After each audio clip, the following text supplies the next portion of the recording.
¿Dónde está?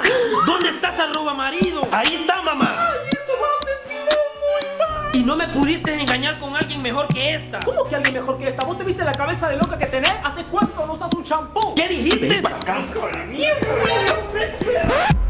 ¡Ay, además sos hombre vos! Bueno, paren de pelear. ¿Por qué peleas? Si podemos ser felices los cuatro. Y si con otro pasas el rato, vamos a ser felices los cuatro. ¿Y ahora qué? No sé, ¿lo pensamos?